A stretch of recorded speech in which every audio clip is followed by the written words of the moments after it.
ഞങ്ങൾ കുറെ മക്കളുണ്ട്, 5 പെണ്ണും ഒരാണും.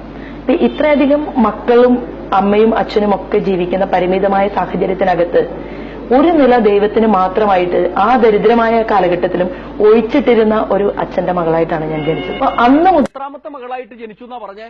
7ാമത്തെ മകളായിട്ട് ഞാൻ ജനിച്ചത്. 5 പെണ്ണും ഒരാണും. 5 പെണ്ണും ഒരാണും.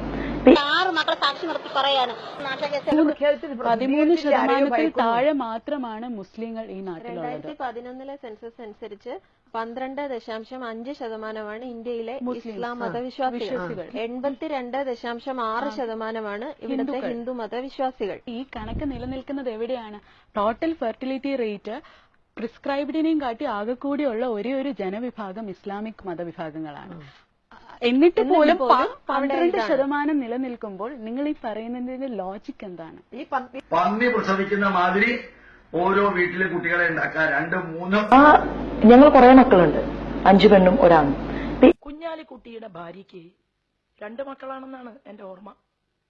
മിസ്റ്റർ അബ്ദുൾ റബ്ബിന്റെ വീട്ടില് കുട്ടികളൊക്കെ പ്രസവിക്കുന്നത് 2, മാക്സിമം 3 ബന്ധുക്കളൊക്കെ.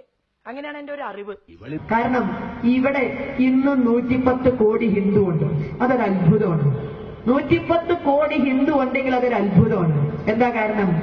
ചരിത്രത്തിൽ ഒരിക്കലും ആന തരാം, ചേന തരാം, വേണേലൊരു സ്വർഗവും തരാം, 1 വെച്ചാ 2, വെയ് രാജാ വെയ് എന്ന് പറഞ്ഞ് അങ്ങാടിയിൽ നിന്ന് കച്ചവടം നടത്തിയിട്ടല്ല അവിടെ 110 കോടി ഹിന്ദു ഉണ്ടായത്. ദൈവം സൃഷ്ടിച്ചതാണ്.